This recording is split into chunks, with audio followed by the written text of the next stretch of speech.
So hi there and welcome back. This is the last production I made in 1/24 scale, and it is a very strange Porsche, you know.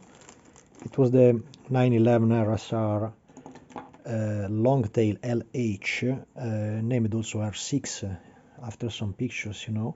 And it was the model that Porsche made in the early 70s to try to keep some downforce to the RSR that was becoming powerful and powerful and powerful. You remember that this evolution of this model suddenly changed in the following models, you know, and becoming 934 and the big 935 family and so on. But this was the first one that still used the body work like the pre-bumper car. So it was the one still featuring the arrow and the side intake, I think for the brakes in this position. You know, the car was anyway hugely modified from the version from 1969, from the ordinary street racer, you know, from a street car, sorry, because it was completely different on the side. If you find the picture of the 911 and the 912, you know, because they share the same body, and not of course the same mechanical, of course, the car was extremely thinner, was much more slimmer in the body, so they didn't have these huge flares for the tires. You know, the tires were very similar to the 917 ones, a little smaller, you know, but they became extremely wide because they had to take it to the ground, the huge power of this motor, you know. And the car was mostly famous from at least in my opinion, from the American livery of the Sunoco and the Mexican racer Viceroy livery, you know. It was very interesting to see because the Sunoco car is a completely deep blue with an arrow that I didn't reproduce in decal because for me it's a nonsense. The decal cannot be covering over a blue surface so deep, you know. And of course also the decal that I had in my models, they are kind of artisanal decal, so you cannot find the decal printed like cartograph and so on, or the one provided in the ordinary plastic model kit. So it is something that have to be made really by an artist and try to make it look like an ordinary decal sheet. They are constantly printed, as probably everybody of you already know, but I always try to remind it, they are constantly printed on a unique layer, you know, so you have to cut one by one. Hold on, let me take one of them.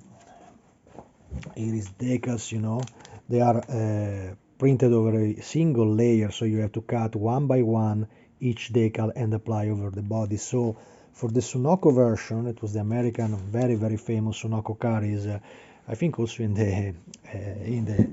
the movie Cars, they also used some Sunoco sponsor. It was an extremely famous American one. You know, the car was extremely nice in this dark blue with black wheels, and this yellow arrow all over the body was absolutely stunning, you know. And the only livery that we could not make here, because honestly we had some problem in finding the correct dimension, you know, mostly of the final part of the flares, was the Martini livery. The Martini one was the car racing, I think it was in the Inter Serie, you know, and driven by Herbert Muller, a Switzerland, a champion from Switzerland, you know, a very famous one, a red guy, little fat, an ace, you know. It was the same pilot driving 917/20 turbo, the huge car, and he also, I think, he died with one of these racers, I think in the 80s. You know, there is the story about Herbie Muller on internet, but I liked him a lot, you know. I made already 3D model from Christian Frank about the 917, hugely modified because they cannot be made like a Martini car. You have to modify the front end of the car. There is videos about that.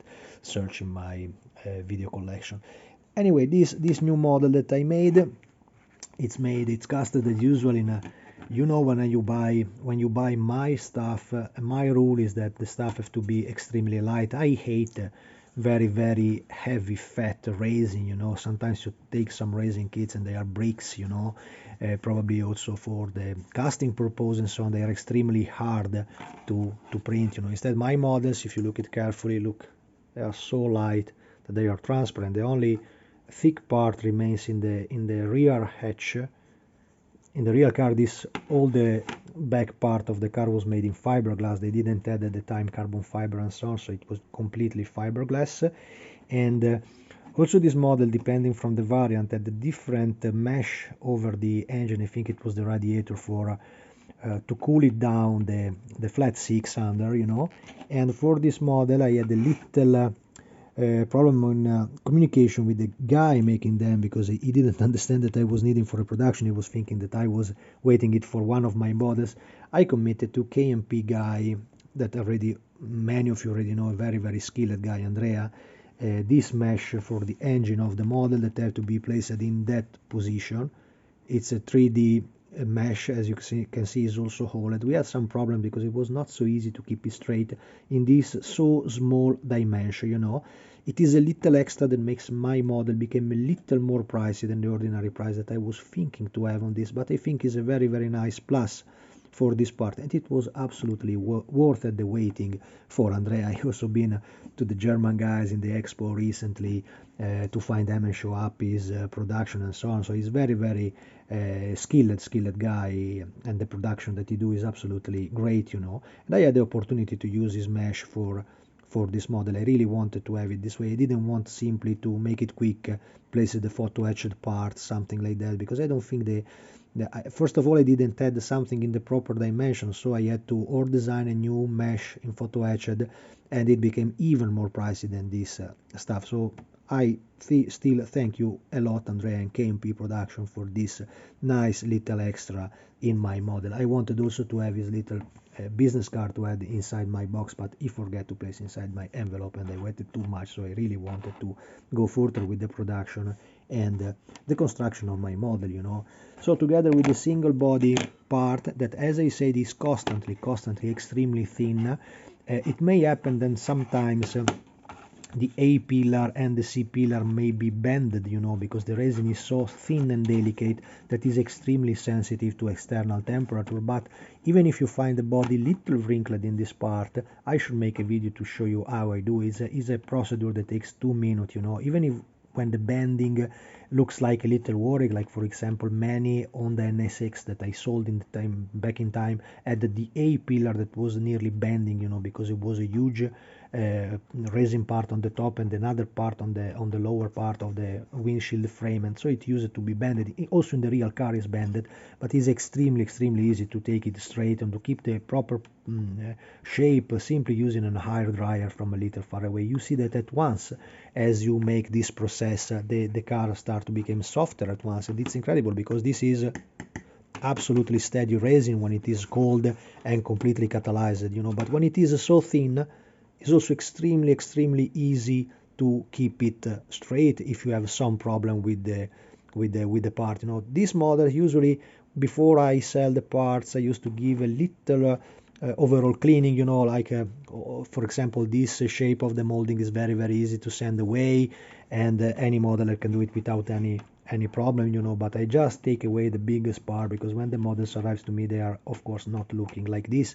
I spend nearly 10 to 15 days to clean them properly because I want to provide to the modelers that take my stuff and they want to build my models something that is nearly ready to go, you know. Of course there is some parts that you can absolutely fix by yourself, and of course you remember you are dealing with a limited, extremely limited production resin kit, so of course it might need some taking care. For example, in the lower part where there is the casting, the car is molded in this position inside the mold or in this position inside the mold, so of course some parts that are usually quite hidden in the model are requires a little sanding and a little filler. This is ordinary stuff if you are going to do unique models like this one. I think today this was a tip given to me by Paolo Pintarelli, the guy from DDP, and it was him motivating me in doing this model because he say, hey Paolo, you are the only guy liking so much the 911 RSR, you are the only one that can make the pre-bumper version with the RSR ultra wide body and the 917 wheels. And it took nearly quite a little time because I didn't know the car before. Then I start to read about it, start to take my documentation. There is not so much documentation online about this car, and I see that it was basically a hole in the production in the models because I think that until today nobody ever did this very interesting 911, you know.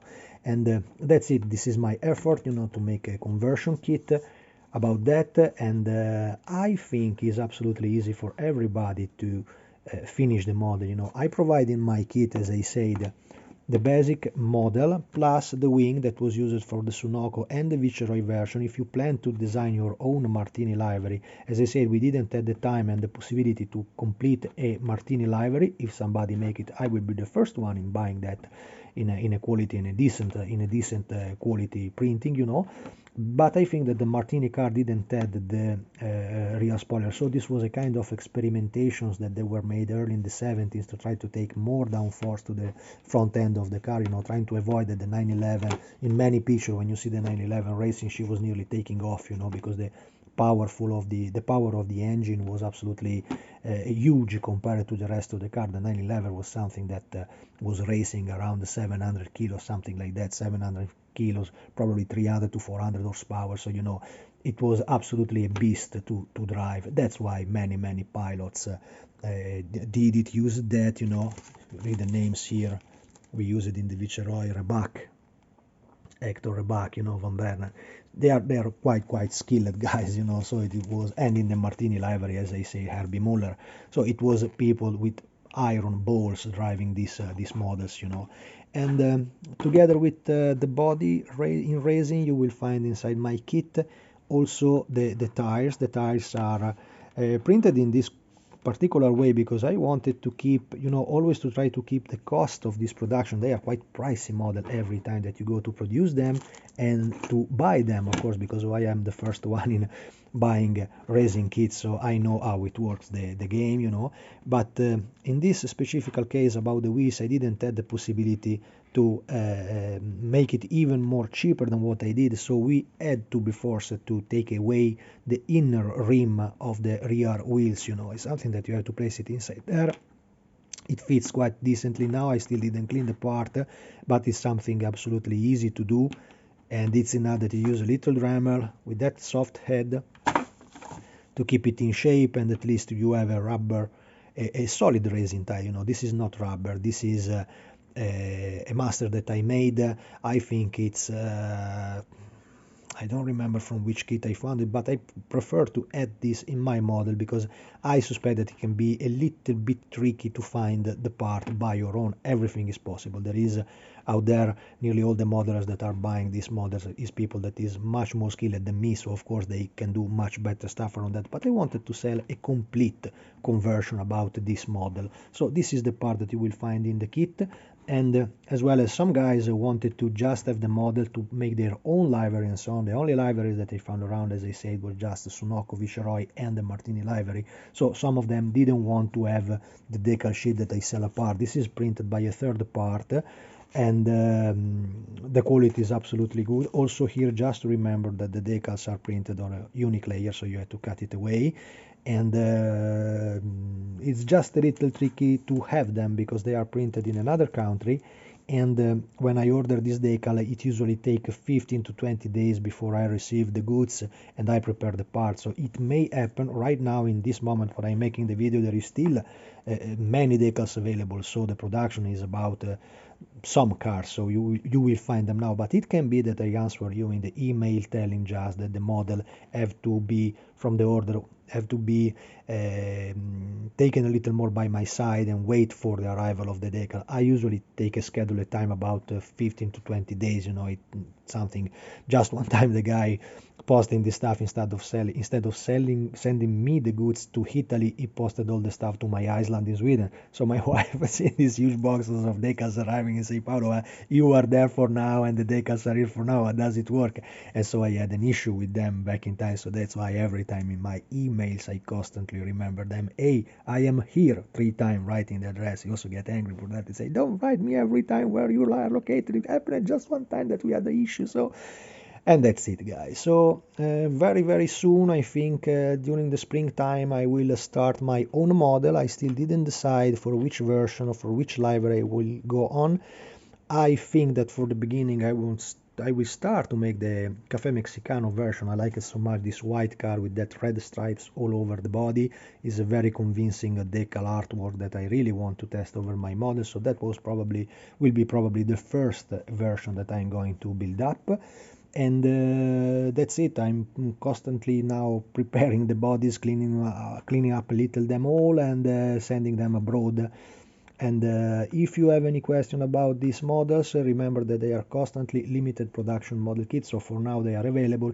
If you miss them, it might be available in the future, but I'm not sure about that. There is some previous kit that I made, like the first gray RSR 3.0 from 1974. That will be one of my future models. I prepared the master, but I have so many items to do, both in the line of my GT and sports car, and both in the line of my trucks, and also the airplane and the aircraft part that I produce in resin. So it depends from my scheduling of the work, when it will be placed back in production and so on. So my tip it is, if you are interested in this model, book it now when it is available, and do not wait too long time, because suddenly it just happened to me about the NSX. I had a guy writing me 2-3 times about the availability of the Acura NSX with the shank decal, the Daytona 24 hours race, and he finally missed it, so sad for it. But as I said, when they are available, it is better to buy them and simply keep it and collect in your stash, so you have the model there and you can build up when you decide it. That's it. I hope you like it, and enjoy the building if you took my model. Thank you.